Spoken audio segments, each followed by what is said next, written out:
नमस्कार शिक्षक मित्रांनो, स्विपचॅट या ॲपमध्ये इंग्रजी माध्यमाच्या ज्या शाळा आहेत त्यामध्ये जे शिक्षक कार्यरत आहेत त्यांचा शालार्थ वेतन प्रणालीमध्ये शिक्षक कोड नसल्यामुळे किंवा शालार्थ ID नसल्यामुळे त्यांचे शाळेचे विद्यार्थ्यांची उपस्थिती नोंदवताना अडचणी येत आहेत.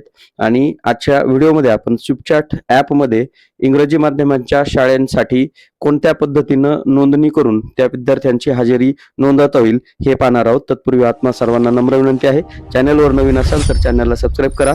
हा व्हिडिओ आवडल्यास व्हिडिओला लाईक करून हा व्हिडिओ आपल्या सर्व इंग्रजी माध्यमांच्या शिक्षकांपर्यंत नक्की पोहोचवा. सर्वप्रथम आपण आपल्या स्विपचॅट ॲपला आपण ओपन करतोय. इथे आल्यावर आपण लँग्वेज चॉईस करतोय आणि यासाठी UDIS पोर्टलमधील जो नंबर आपण त्या ठिकाणी रजिस्टर केलेला आहे त्याच क्रमांकाने आपल्याला लॉग इन करायचं आहे. ही महत्वाची बाब या ठिकाणी मी सांगतोय. त्यानंतर सेंड OTP या बटनाला आपल्याला क्लिक करायचं आहे. यानंतर आपल्याला या ठिकाणी प्रोफाईलचं जे नाव आहे ते टाकण्यासाठी येईल. इथे तुमचं पूर्ण नाव, त्या शिक्षकांचं पूर्ण नाव या ठिकाणी टाका. त्यानंतर कंटिन्यू या बटनाला क्लिक करा. तुमचं प्रोफाईल डिटेल्स मध्ये तुम्हाला या ठिकाणी तुमचं जे काही स्टेट आहे ते स्टेट इथे निवडायचं आहे. तुमची सिटी, जी काही सिटी असेल ती सिटी तुम्ही निवडायची आहे. त्यानंतर कंटिन्यू या बटनाला क्लिक करायचं आहे. क्लिक केल्यानंतर तुमच्या समोर असं प्रोफाईल ओपन होईल आणि इथे आपल्याला स्वाध्यायाचीच एक लिंक आलेली दिसते. आता आपल्याला विद्यार्थी उपस्थिती नोंदवण्यासाठी आपल्याला डिस्क्रिप्शन बॉक्समध्ये एक लिंक दिली जाईल जी विद्यार्थी उपस्थितीसाठी असणार आहे. त्यावर आपल्याला जायचं आहे. जी लिंक असेल त्या लिंकला असं क्लिक करायचं आहे. क्लिक केल्यानंतर ती लिंक आपल्याला ऑटोमॅटिक स्विपचॅटच्या ॲपमध्ये घेऊन जाईल.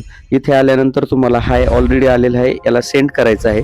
सेंड केल्यानंतर इथे तुम्हाला एक स्विपी आहे, ती तुम्हाला कोणत्या भाषेमध्ये तुम्हाला कम्फर्टेबल असेल त्या भाषेमध्ये तुम्हाला ती भाषा निवडायची. उदाहरणार्थ इथे मी इंग्लिश किंवा मराठी यापैकी एक भाषा इथे निवडतोय.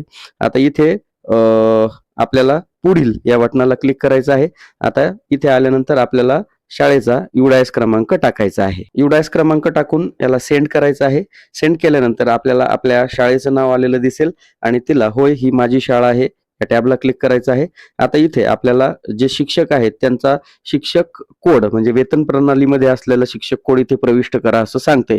परंतु आपल्याला UDIS पोर्टलवरील जे टीचर पोर्टल आहे त्या पोर्टलवरील जो शिक्षकांसाठी नॅशनल कोड तयार केलेला आहे तो नॅशनल कोड आपल्याला UDIS पोर्टलवरनं मिळवायचा आहे. तिथून तो काढायचा आहे आणि तो या ठिकाणी टाकायचा आहे. आता तो आपल्याला टाकताना सर्वात पहिलं आपल्याला कॅपिटल लेटरमध्ये NTC